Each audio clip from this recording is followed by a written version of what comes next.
What's going on, everybody? This be your boy DJ Anonymous with Sportsbizmusic, the podcast episode 56, I believe. Wow, 56.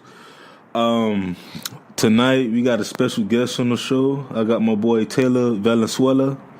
What's going on, man? How you doing? Yes, sir. Yo, man. Happy to be here. Thank you for having me.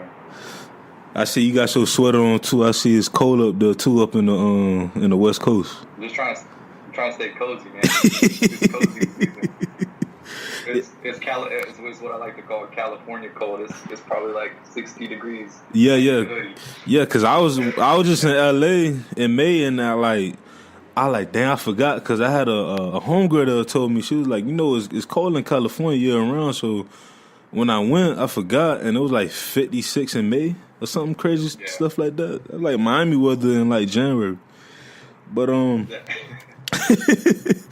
I'd like to welcome you on the show, and before we get into like the questions and stuff like that, pretty much introduce yourself to the people who don't really know, about you and stuff in your grind, especially over here on the East Coast. For sure. So it's funny, like I was kind of like rewording my Instagram bio today, like what is this about? Like what am I doing, right? So and I always try to do it in like a cool way, have a little bit of fun with it. I handle partnerships at movemnt Media, which is a health, fitness, and wellness podcast primarily. Kind of helping out with a lot of the brand side of things, overseeing content production, social media, kind of just building out the vision over there. And then I have I don't know if you know this, but I have a dog brand. Yeah, I seen that too. I started a dog apparel and accessory company probably about a little over a year ago.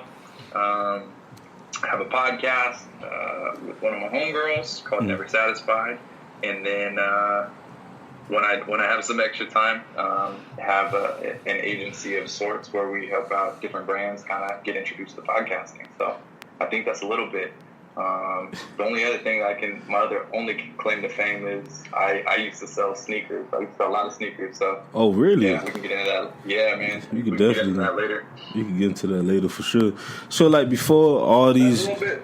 Huh? You said that was a little bit about me. A little bit. It sounds like a lot. But before we get into like all your business ventures and stuff, tell me and the people about like your beginnings, like what got you into wanting to like do different partnerships and get into like social media and branding. Yeah, okay, that's a good question. I think like it may have started probably around towards like the end of high school, maybe like my senior year. One of my best friends was like, he's like, hey man, you want to make some money? I was like, yeah, I want to make some money. So he got me an introduction to this dude that he was working with at the time, and he was working at a mortgage company. And so I was like, I know nothing, right? And so I walk in, and this is around like when things weren't that great in the mortgage business. Yeah. It was probably like 2007. Yeah. Right around there. And so basically it was telemarketing. And that's where I got introduced to sales. And he and I would compete, and we were really good at it. We were some young bucks, like 18 years old, just going back and forth, trying to get people to refinance their homes. And I just really wanted to make some money. So I got a taste of it there, kind of like had an opportunity to learn the ins and outs of how to like overcome rejection and what you need to say in order to build trust with people, and then ultimately kind of come through on that. What was really cool is like started making some real money, man. Like when you close some of those deals, we were getting incredibly taken advantage of at the time because we didn't know any different. We were young. We just so I remember one time he was like, yo, close your first deal, and basically we were generating leads for him to close and kind of take through that refinancing process. I don't know how much money that dude made. Had to be a lot. Had to be, yeah. Because he took, I remember the first time he took me to the bank, and it was Wells Fargo. I remember it very vividly. So we go to the bank, and he cashed me out like $3,000.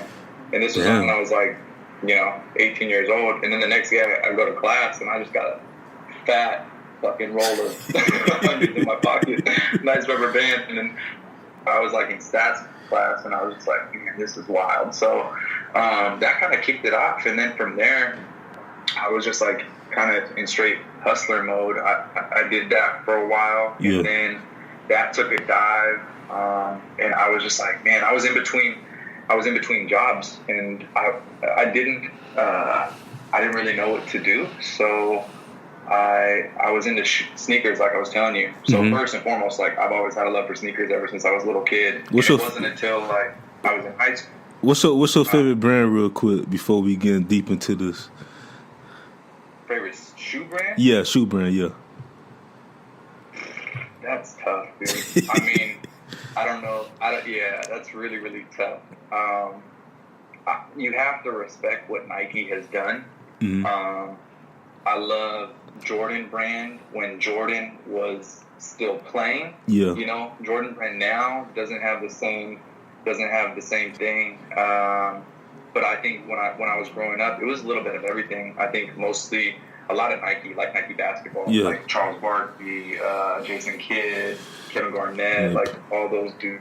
Like, so that was, remember when Vince Carter introduced the Nike BB4 Shocks? Like we could rip these all day, but yeah, man. So I would say it kind of Nike kind of kicked things off, and then I love all different sneakers. So. I was in between jobs, and I needed to make rent, and I had these shoes, and I was just like, so I started posting the shoes on Craigslist. And what was crazy is like I would wear all my sneakers, but I kept them in really good condition. So I posted them on Craigslist, and I was like, man, if I could just kind of like get close to making my money back, that would be cool. And I had a lot. I had a lot of days. And I was just like, so I posted it, and what's crazy is everybody would hit me back, and they would, they'd be offering me more money than what I paid for them, and I wore all of my shoes, and I was like, yo, this is crazy. Yeah. So, long story short, I had to like sell some of my collection, but I was able to make rent, and that kind of kicked off for me the like my real first like business that I built for myself, but. In between there, I was trying to like figure out like what would I be good at. Yeah. So I was like, man, I like cell phones. At the time, like the Sidekick 2 was the jam. Yeah. And I was like, I could probably sell some cell phones. So I went and interviewed at at&t. I got the gig, and then around that same time, like right when I got hired, about maybe that month or the month that they introduced the first iPhone, and at&t had exclusivity rights to sell it, and I just went gangbusters. So for the next like 2 years, I got really good at selling cell phones, and had a lot of fun doing that. We would, we would do that, and on the side we would flip cell phones on the side. There was like a side cell phone hustle, and dude, I just wanted to make a lot of money. And so, that's kind of, and then so in parallel, like when I was working at the at&t store, that's when I decided I was going to start flipping sneakers. And that was before like, reselling shoes was cool. Yeah, that's in that era. So, nobody didn't really do that back in the late 2000s. No one wasn't really. It got. Yeah, it was like 2009 when that was when the Space. I can just tell you the shoe that came out. It was like in December 2009, and the Space Jam 11s were retroing for like the first time since 2000. So yeah, that's 9 years, and that was like a crazy release. And I remember I was like, man, if I could just get a couple pairs of these, I'll make some money, And that's when Gary Vee dropped his first book, Crush It, dude. That book kind of changed the game for me, and that's what got me into social media. That's where I started like practicing. This is before Instagram. Way before Instagram. That was like when that was between like MySpace and like Facebook. I remember them days. So yeah, it was basically MySpace wasn't really relevant for me at the time. So blogs. That was the thing. So I started a blog, and then I tried out Twitter. I remember I tried it out, and I was like, man, this is so stupid. And then all I kept hearing was just everybody was talking about social media was going to be the next big thing, and social media this, social media that, and then so I picked up the book again, and I was just kind of combing through it, and I was like, all right, I'm gonna get back at it and see if I can do this. Then I went online, and I was like, I came up with the name Supreme, and I was like, man, that's a cool name. At least I thought that at the time. That's hard, and, Supreme.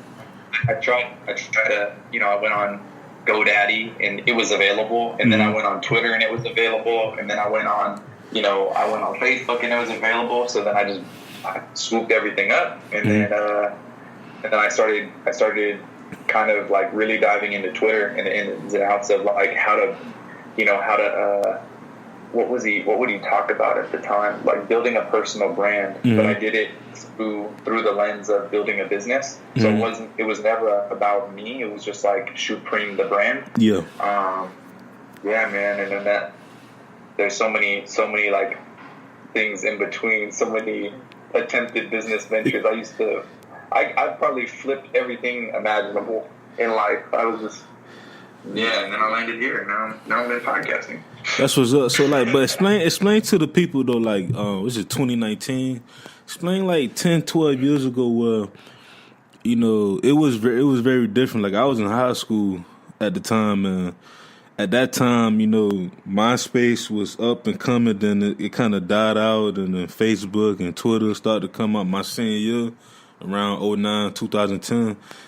Like, you could explain to the people a little bit like how it was back in them days, like how it's much more easier now to like even build your brand than it was like 10, 12 years ago. Yeah, well, just think about this, like, Instagram and YouTube was around, but it was super early. Yeah, it was early. YouTube was still baby, YouTube was what, like 2006, 2007? Yeah. I think Twitter was 2007 too. So when I was on it was 2009, and I remember telling everybody, I was like, "Hey man, you need to get on Twitter." Like nobody was like, everybody's like, "What are you talking about? What's Twitter?" Yeah.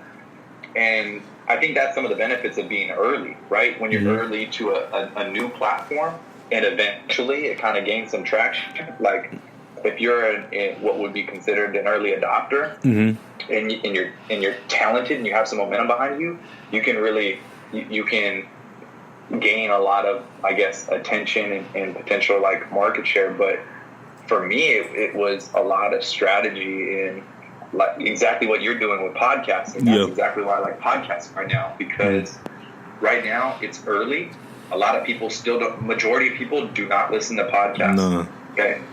And so everybody, you probably still encounter people like, what's a podcast, right? Like it's getting more popular, but you're still kind of like at the forefront. And if you were doing this in 2017, even that much more, right? Yeah.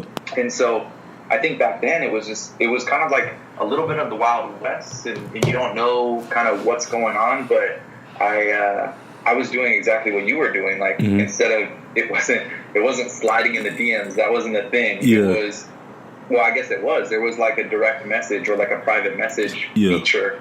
And what you would do is you would just kind of like at people, and you try to engage and connect with people and build a community, right? And there was a lot of people, or enough people who were into sneakers on Twitter, where I was just like, okay, let me figure out how to like. I would describe it kind of like double Dutch. Yeah. Right? So you got the jump rope going, right? And you're the one who needs to jump in the hoop, and you're like, because from the outside, Twitter is just a bunch of people talking about random ass shit, and you have to figure out what conversations you're going to hop into, right? And so it was being strategic about how do I add value to all these different people. And so for me, it was, I'm going to sell all these people shoes. So how can I get them the shoes that they want, and how am I going to compete? Because I think in business, you either have to do something different or you have to do it better. Yeah. And if you do both, you're gonna kill it. And so I was just like, okay, in order for me to build up value with a lot of these people and build up the connections, like, what about if this wasn't even a